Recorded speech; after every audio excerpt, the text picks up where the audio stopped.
Much of the radioactive waste we manage today was created decades ago by previous generations. We continue to produce radioactive waste today. And the very long-term nature of the waste stream means that today's youth and the generations after them will have this waste to manage. The decisions we make now on any strategy will impact them. So their voice is critical in thinking about our choices. Let's hear their perspectives on the key considerations for sustainable waste strategy. The chair of this session is Osama Baig, an assistant technical engineer and officer at Ontario Power Generation, who works on their decommissioning strategy. Osama is a graduate of the Ontario Tech University, and he's passionate about demystifying nuclear technology.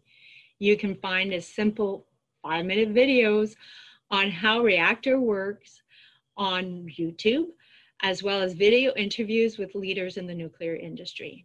Over to you, Osama. Hey friends, welcome to the panel about future generations. And thank you so much, Corinne, for that great introduction. My name is Osama Baig, and I'm leading innovation at the Center for Canadian Nuclear Sustainability. And I'll kick the panel right off with some introductions. I'm joined here by 5 wonderful, very talented young speakers. And I'll start with Riya Karumanchi. She's a 16-year-old and the CEO of SmartCane. She's extremely passionate about harnessing technology to better people's lives. Riya is an innovator at the Knowledge Society, an avid machine learning developer, and has been recognized as the top 20 teen entrepreneurs worldwide. She's also been recognized as under Teen Vogue's 21 Under 21, and has also been featured on Time magazine. So welcome, Riya. Next is Rebekah Wilson. Rebekah is the Indigenous Relations Associate at the NWMO. She's also a Métis citizen and previously a member of NWMO's Council of Elders and Youth. So welcome, Rebekah. Next is David Brooks. David is a member of St. Mary's First Nations in Fredericton, New Brunswick, and currently in school for Masters of Environmental Management program at UNB.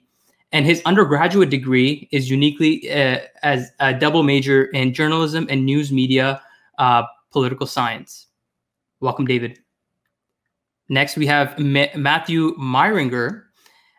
He's currently a technical engineer at Ontario Power Generation and also a nuclear advocate.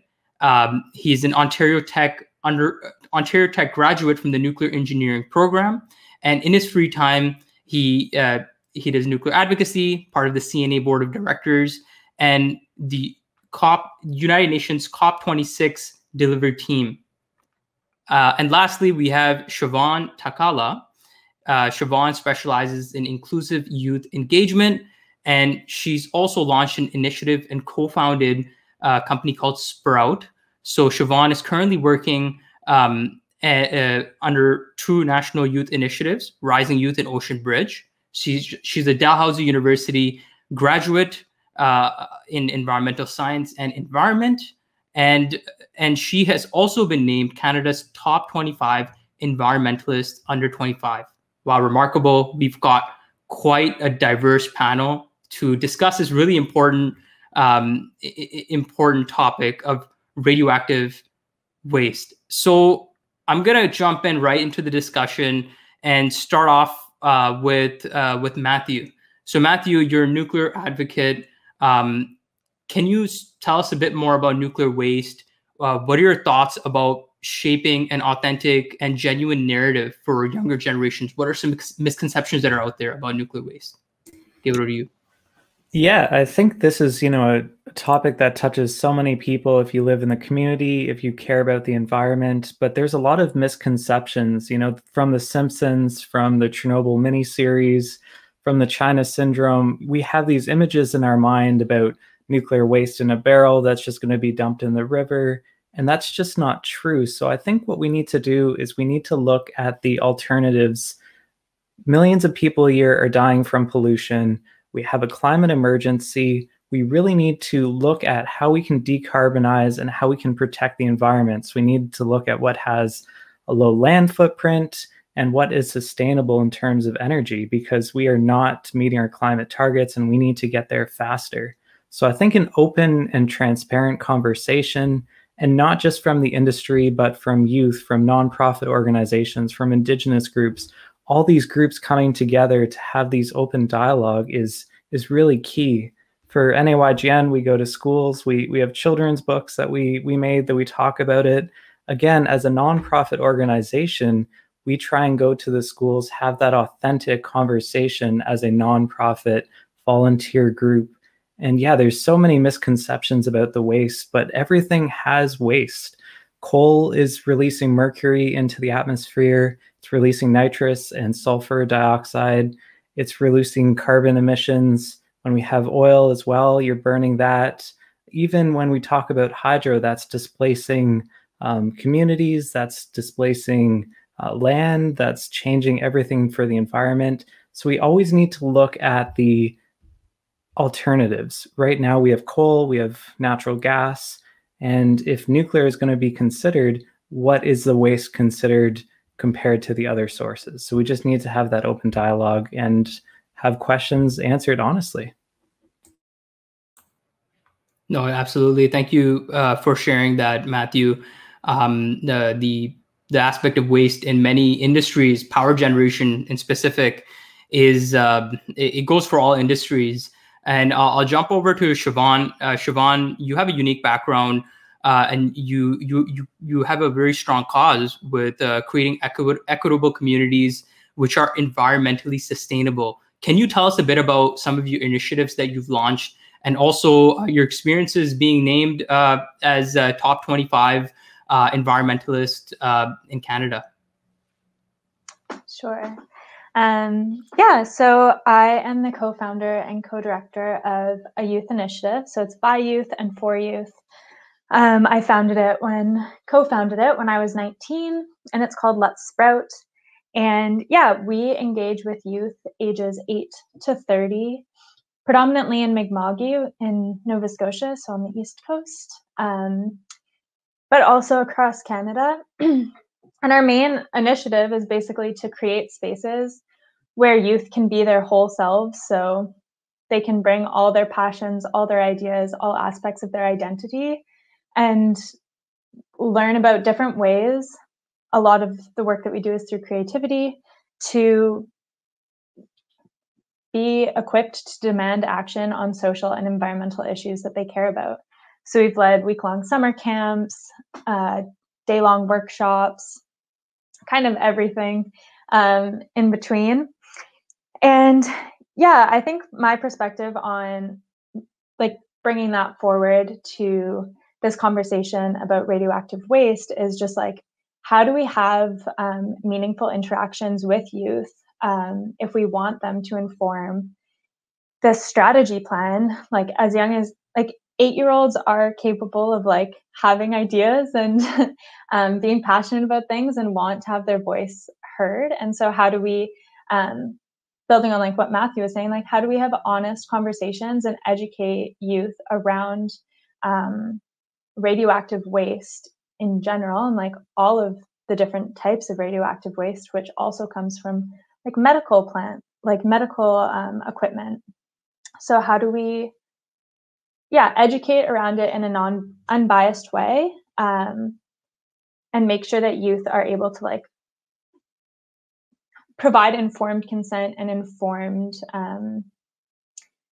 opinions on what this long-term strategy could look like and what they want their future to look like.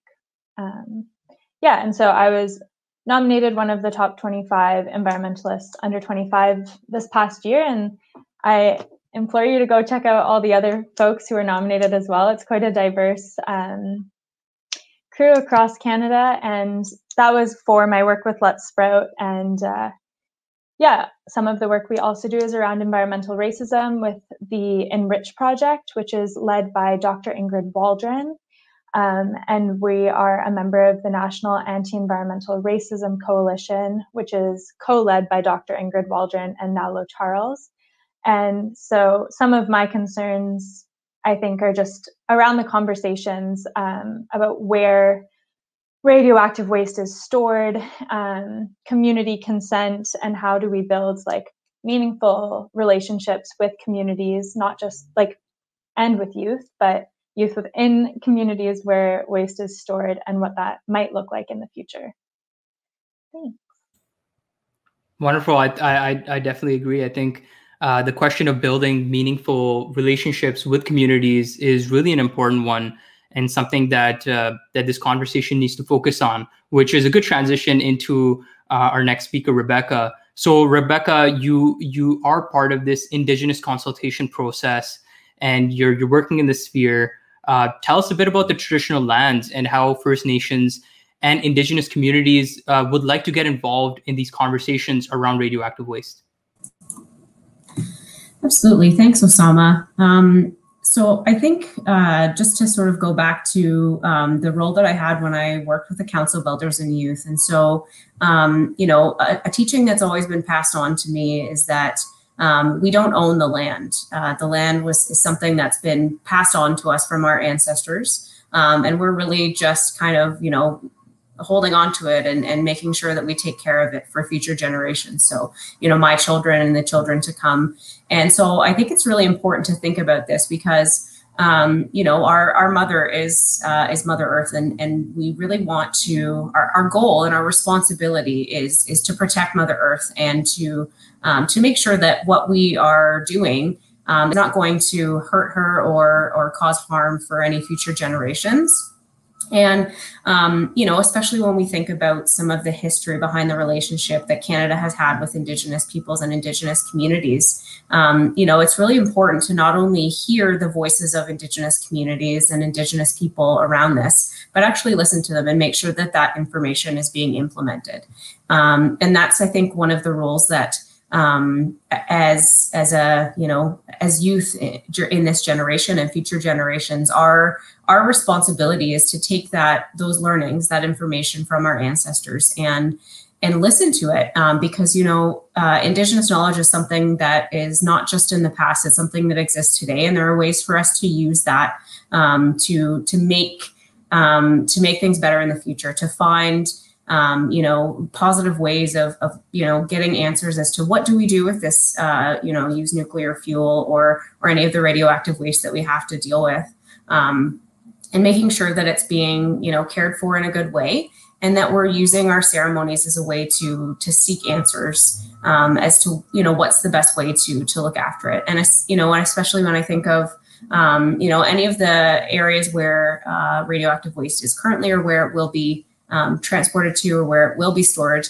it's really important just to make sure that you have open and honest conversations with those communities as to how they feel, and not just talking to community leadership, but also talking to, you know, on the grassroots level, is talking to the people at the community level and setting a framework to share that with future generations. You know, just like we have teachings passed down to us from our parents and our grandparents, is making sure that the generation after us and generations to come are well equipped enough to have these conversations and be able to, you know, successfully deal with radioactive waste in the future. Wow, thank you for that insight into the concept of Mother Earth and ancestral knowledge and that being passed down. I think this is really, really good information and concepts for us non-Indigenous to understand as well. It's part of, you know, being part of living here on this land. And this is a good way for me to transition into David. So David is also a member of the First Nations community, and he's also had experiences with Indigenous engagement as well. So the question that I have for you, David, is, you know, you've worked in this sphere as well. How can we engage the younger members of the Indigenous communities? And also, with your background in journalism, what does just journalism in terms of impact to public perception, to what extent does it impact public perception? So I'll give it over to you. As far as your second question goes, a lot of the coverage you get around, you know, nuclear power in general is focusing more on the negatives and the backlash. As Matthew touched on earlier, there's a lot of a lot of coverage when things go wrong, not much when, things are functioning as they should be. And yeah, some of that can be mitigated by just doing things like what we're doing here, where we're having, summits and discussions on, the potential benefits as well as the potential drawbacks of these options. But yeah, it's a very difficult concept to actually get people engaged with, because a lot of times when you say nuclear energy, a lot of people just immediately disconnect. They go to worst case scenario. They don't understand. Things have evolved in the past 30, 40 years, quite drastically, in fact. And as far as engaging with Indigenous youth goes, that's usually best left down to each community. I'm not sure how exactly you would go about that, other than to have like advocacy organizations try and bridge that gap. Speaking, like, how about that? Sorry.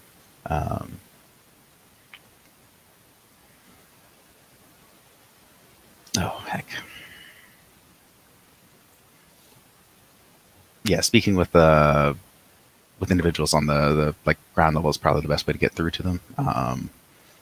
You're not going to get everybody to show up to something like this out the gates, but the more people you get engaged, the better. And the faster you get them engaged, the better. When they're younger, they're more capable of accepting that there might be potential options in the future. But it's not something we can just leap into immediately. I don't expect public perception to change immediately, but there is a lot of negativity around this particular aspect of energy generation, particularly with waste management as well. People are concerned about things like environmental racism, like was previously touched on. Yeah, there's a long-standing history of putting undesirable ecological elements near less affluent communities, as well as in First Nations communities in general in Canada. They'll locate, like for example, my grandfather grew up. When he was growing up, the city put the municipal dump, like waste management facility, directly next to the reservation he was living on. The joke was always he could reach out and throw something into the dump from his window, which is not ideal. And I think that's something that concerns people is if you get nuclear waste management going on and it's effectively doing the same thing, you're going in, you're disturbing traditional hunting grounds or sacred sites by coming in here. And even if it's a low risk management system, like I know the sites are very well managed, but the perception is there, and that's going to take time to change. Frankly, I'm not sure how we can do that in a timely fashion, but the more conversations we have around it, the better. Yeah. And if I could take just 1 second for any proponent of any project, just good piece of advice is the sooner you get Indigenous engagement started, the better your outcome is going to be, because people don't like hearing that they're kind of an afterthought. It's a very common approach to do the act first, apologize after, kind of ask for forgiveness once you've already done the damage, which doesn't win you any favors, particularly with Indigenous groups, because we deal with that. Well, we've been dealing with that for generations at this point. It's not ideal, but yeah, absolutely. Sorry. Thank you, David. Thanks for sharing your thoughts and also your personal experiences. I know groups like the NWMO and also the CCNS, Center for Canadian Nuclear Sustainability, they recognize the importance of early engagement, and hopefully discussions like this also help as input for similar strategy. So thank you for sharing your perspectives. So Riya, I'll jump over next to you. I know you've been patiently waiting. So you're working alongside companies like Google, Deloitte, Microsoft, and can you see certain innovations transition from this area, from these companies, into traditionally non-tech sectors like nuclear that may have not even been applied before? Do you see kind of a future with this? Yeah, for sure. And you mentioned Google, and I think one of the things that I love about Google is that they have this 80-20 rule with some of their employees where you can allocate about 20% of your time to working on a passion project. And I think if someone is interested in things like radioactive waste or aspects in non-tech traditional sectors, they can pursue that as well. So I don't think innovation is limited to the tech sector. Like, rather than an entity, I think a lot of exponential technologies like artificial intelligence and virtual reality are just tools that we need to leverage to solve a lot of important problems around the world across all sectors. So non-traditional sectors, in my opinion, actually have the most opportunity for innovation because they are so niche and not a lot of people are thinking about it. And rather than sectors like cryptocurrency and social media, which are already so saturated. So when I was building out SmartCane, which is my startup that's building an assistive device for the blind, I had no idea about the problems in the accessibility industry until I spoke with my friend's grandmother in this chance encounter. So again, that speaks to the importance of leveraging technology as a tool to help those industries and communities that are often overlooked.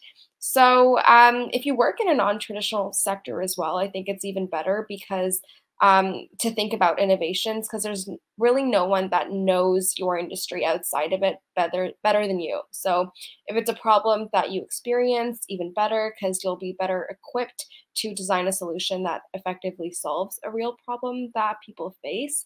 And in terms of just some ideas and how we can use technology in these like non-traditional sectors is even in radioactive waste, you can start using lab-grown gems that have been developed from reformed nuclear waste to power batteries that can last thousands of years. And even education has a lot of opportunity. The world has been advancing at an exponential rate, but curriculums haven't evolved to keep up with the world. And AI teachers are using virtual reality to engage students in a virtual school environment who live in rural areas is another potential solution that some companies are working on right now as well. And I think the third problem that I did want to bring up that companies are starting to work on right now, and especially Tesla, is batteries. So despite more advancements in renewable energy sources like solar panels, storing that energy has become a huge concern. So we'll also need improved batteries for things like electric vehicles, and something that I was really excited to have researched into was lithium metal batteries. And basically they can store 10 times as much energy as the lithium ion counterparts where we just see in our phones and everyday devices and computers. So one of the big problems with lithium metal batteries is that after a few cycles, they can blow up and short circuit. So that is due to dendritic projections that emerge. So when they meet from the anode and the cathode, it causes it to short circuit. So new fluorine-based electrolyte compositions are other opportunities for innovation. And just what my point was through all of this is there is a lot of unsolved problems around the world in those industries that we don't really look at. So I think we need to start asking more questions, both as individuals and as companies, to look at how we can start leveraging a lot of emerging technologies and also human capital dedicated to tackling these, because at the end of the day, these problems won't get solved on their own. It's really about bringing smart people together to see how we can start driving the solutions. No, great input, Riya. I know I didn't know about Google and the 20% rule that they have. I think that's something that more industries should adopt. But you're right. There are so much potential in the nuclear industry to innovate. Just yesterday, OPG announced and the CCNS announced their $1 million given to Maltex, which is driving research in the spectrum of reprocessing used fuel from CANDU reactors. So this used fuel from reactors can then be used in future small modular reactors as burner reactors and reduce the lifetime of used fuel. So it's a great way to recycle that resource. So jumping into a topic that David brought up was perceptions. There's a lot of negative perceptions about radioactive waste. And I want to loop back to Matthew. In terms of intermediate, this integrated waste strategy is directed toward low and intermediate level waste, right? And one example is DGRs, so deep underground repositories. And we see them successfully built and operating in South Korea, Sweden, and other countries. So Matthew, can you give us a little bit more insight into the waste storage process, and also how these waste depositories actually gain inspiration from nature to innovate? Yeah, so I think when people hear about nuclear waste, they immediately jump to spent fuel and the most dangerous, long-lived, million-year half-lives, those type of materials. But in the nuclear stations, we have gloves, we have floor sweepings, we have metal valves, we have all these different materials that, may be only radioactive for a couple years, some may be only for a couple days. So there's this whole spectrum, and there's different types of radiation. There's alpha radiation, which can be easily stopped by the skin. There's beta radiation that needs, maybe plexiglass to stop it. Then there's gamma radiation, and then there's neutrons. So people have to realize that there's different types of radiation, and there's no one size fits all. And that is why there's very short-lived, there's intermediate, there's low level, and then there's high level waste. So each of these different materials requires a different way to store it, because you don't want to spend all this money to basically store gloves that, in a year or two are going to be back to normal level waste. You're not going to spend all this money to deep geological repository for, millions of years if it's just conventional waste. So I think that's what people really have to start to learn more about, is the different types of waste, and then the different ways to store them, whether that's a near surface disposal, whether that's an intermediate level disposal, whether it's putting in a salt bed underground, because radiation has been around since the dawn of time. The earth is radioactive, bananas are radioactive, everything is radioactive. So we just have to find out what is the best way to store that. And for example, putting it in a salt basin is amazing. You basically put the spent level fuel into bentonite clay, in concrete, you encapsulate that in a salt mine underground, and the migration of water is, a couple millimeters per millions of years, and it's not going to damage anything in that area. And they do the analysis for, okay, if another ice age happened in 100,000 years, if we had another earthquake, how many millions of years before that reached the surface, and what effect would that have on communities? So I think, again, when we're dealing with climate change, when we're dealing with 8.5 million people a year dying from respiratory issues from fossil fuels right now, and, we're looking at, potentially in 4 million years, if we had another ice age and a massive earthquake that brought this repository to the surface, and people opened it, they might have a higher radiation background than the background radiation. We need to put these risks into account.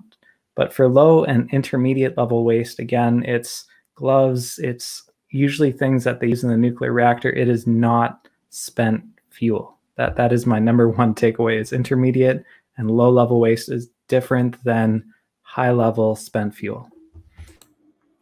Thank you, Matthew, for that clarification. And I just want to kindly remind those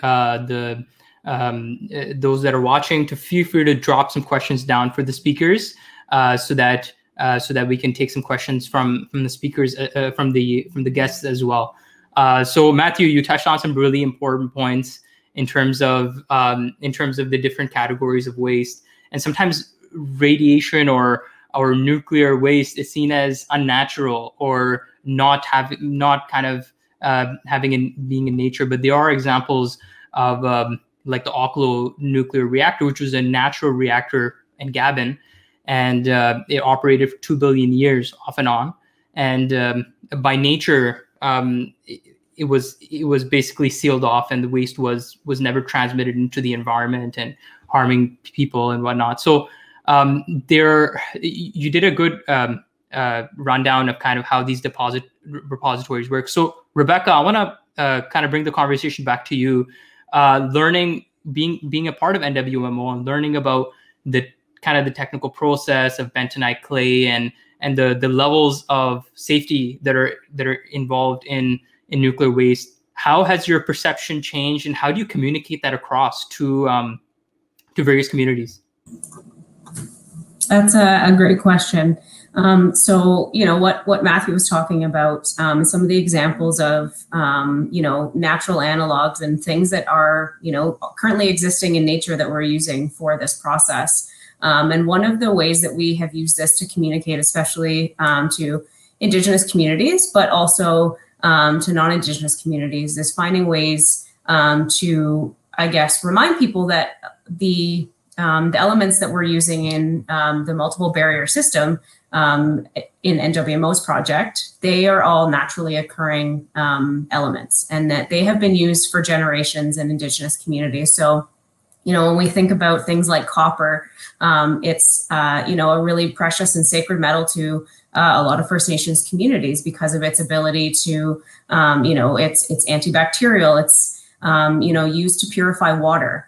So thinking about things like that and how things sort of naturally occur within our environment anyways. And so, that helps to build that level of understanding in these communities, of understanding how they've used it for years, how it supported their communities, and how it can, how these elements can be used together to, to protect our waters, to protect our land, to protect our animals and our people from the harm that might, could be caused by the use of nuclear fuel. But it's been proven, for centuries that these elements have protected us. And so, I think finding ways of, we call it interweaving Indigenous knowledge into the work that we do. And by, using both of those knowledge systems as equal, on an equal plane, and using the best elements from both knowledge systems to, to build a safety case has been really, really helpful, because it's easier for somebody to see, see themselves in that process if, if they've been passed on that knowledge, and that's, it's really their sort of way of knowing. And so, I think finding that fine balance of using different perspectives to share that information is really important. Absolutely. I think using analogies to explain these topics really helps drive home the message or explain various topics. So thank you, Rebekah, for sharing your experiences with that. So a question from the audience is, how do you encourage more youth to participate in this dialogue? And I'll give this over to Siobhan. You've been involved with this interesting coalition, and how do you, in your various groups that you're involved with, encourage youth to participate in this dialogue? Yeah, thanks for the question. I think that there can be many routes taken to further engage youth in the dialogue. One thing that I think is that, right now the world is in a different context than it has been for the past quite a while. Like, we're living with COVID, and teachers and schools and everything looks a lot different. So I think that, like, there could have been presentations with schools, and there still could be, but I think that a lot of teachers are overworked in trying to create innovative classrooms given the circumstances right now.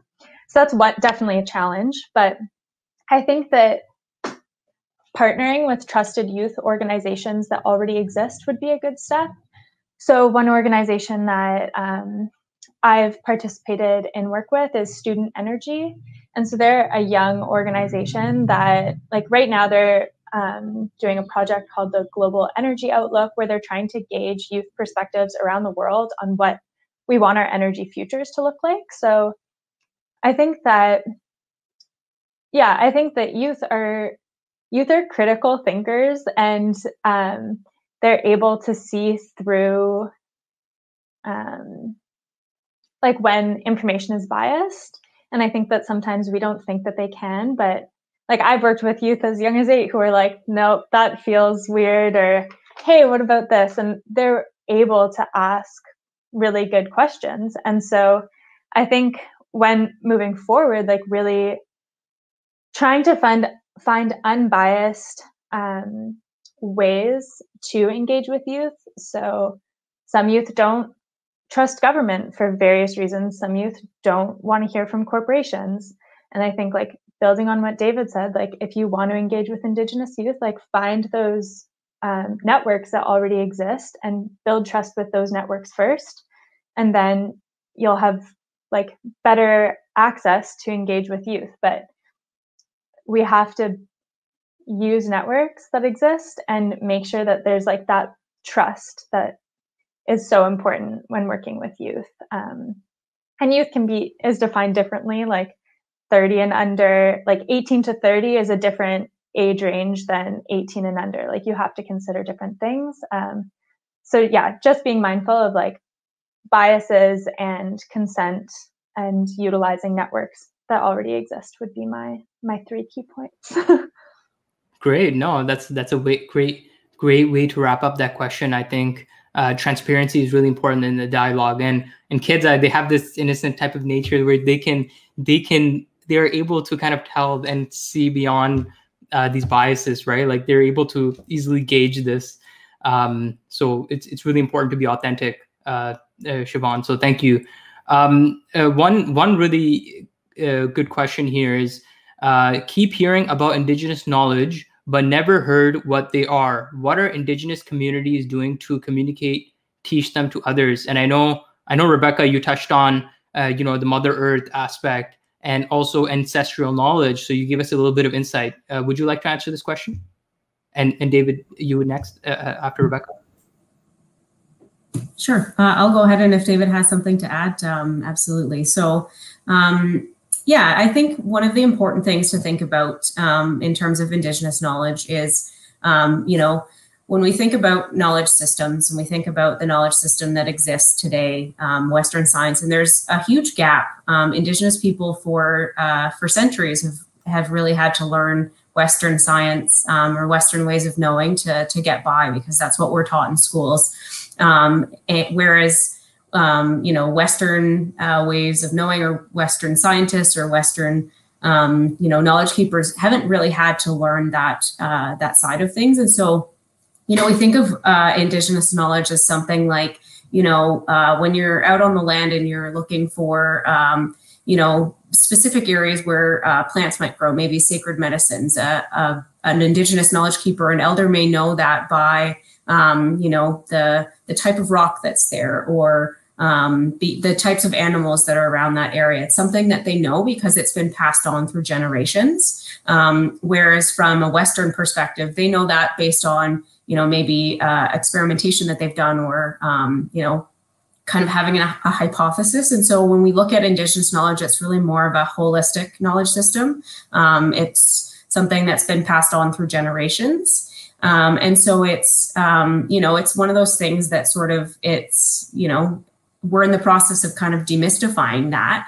But what a lot of communities have been doing is, when we have folks coming in to do borehole drilling or any type of environmental testing or assessments, is having the community go out with them to have an Indigenous guide to identify where sacred sites are, where there may be burial sites, and allowing the community to determine, these are the areas in the community that are sacred to us or special to us that we need. So, don't disturb those areas. And I think that that's really important to, to note that these are things that have been, that aren't written down. A lot of this is oral history, or, history that's been done through drawings or teachings, and just recognizing that is knowledge from the community. It still belongs to the community. We're using it to help to guide us in the right direction, but it's not knowledge that that belongs to us. And communities are being very generous by sharing that with us. And so we just have to make sure that we're respectful of that, and we're treating it in the most respectful way that we can. Yeah, thank you, Rebekah. I really appreciate that question. David, do you have anything to add to that, or? I think Rebekah pretty well covered that. As far as getting that information to an accessible format, one of the things that is going on is what she's mentioned, where you're going into communities and you're effectively trying to map out where traditional land use is. That's not all of Indigenous knowledge. A lot of people like to summarize it as, it's just one thing, but it's really kind of an evolving field in itself. But yeah, overall land use is a significant portion of that. But I have attempted to participate in mapping of that data, and sometimes it's a little difficult. You get out there and you have elders that they can take you out on the land, they can show you exactly what they're talking about, but if you point to it on a map, they're going to go, I couldn't tell you. They're going to go, well, there's a lake nearby. It's a lot of firsthand and secondhand like accounts, not necessarily written history, which it's a difficult thing, but it's part of our heritage. Absolutely. No, I appreciate it. Some talking about some of the challenges that are there with passing down this knowledge. So also, Matthew, I think this may be the last question, but do you feel that presentations in schools by the Canadian Nuclear Association and other industry groups are balanced by input from other perspectives? So I'll try and hit multiple questions here. So there isn't enough education about nuclear in schools. It's not really part of the curriculum. They find out about it if they take, grade 11 or 12 physics. So that's why career days are great. I'll be speaking at one this month. Again, North American Young Generation Nuclear has 120 chapters all across North America. We have 10,000 members. We have children's books, so we do school readings. We have drawing contests where we go to schools. We have essay contests for high school students. We're going to do a TikTok challenge as well. So really tapping into those existing groups like NAYGN. We go to schools, we talk to students, we're volunteers, so we make it approachable. As a nuclear engineer, you can ask me anything. There's no stupid questions. It's a bit different than, a government lobbyist or someone from the industry going. But I think there definitely needs to be more. And I think if anyone is interested in, having their Indigenous communities, having their local schools find out more or have a presentation, we have tons of members that are looking to spread this message. We have a lot of materials. We have a lot of experience.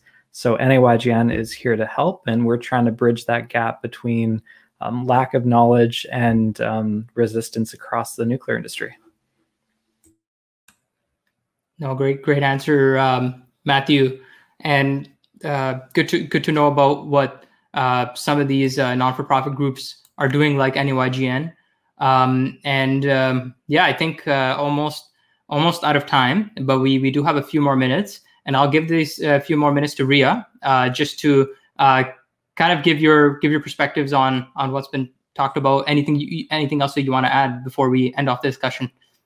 Yeah, in terms of getting a little bit more youth engaged in this dialogue, I think some of the things that definitely worked when I was a kid, and so we would learn about freshwater and stuff on field trips. So I think getting a lot of these nonprofit organizations or even bringing kids to nuclear plants can do a lot. I got interested in nuclear, and I know that McMaster was doing a tour of their power plant, so I just went with my dad, and I learned a lot, and I think that was very formative for changing my perspectives on nuclear. So I can only imagine the extent of the impact it could have on young people, especially if you start doing this in elementary or middle school and bring them to the scene of where all of this happens. And I think it can definitely combat a lot of the misconceptions that get perpetuated on social media about technologies and energy sources like these. So I think some things like field trips or even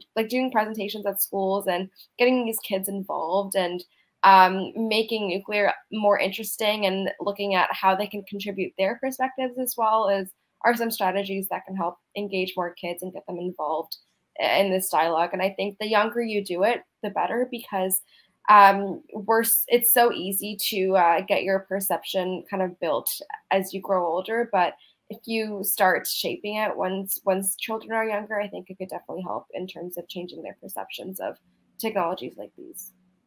Absolutely. And just to end off, I think just to add to Riya's point is absolutely. I think having a conversation or education on nuclear science is much more important as compared to, I grew up on a stable diet of The Simpsons and other pop culture shows, right?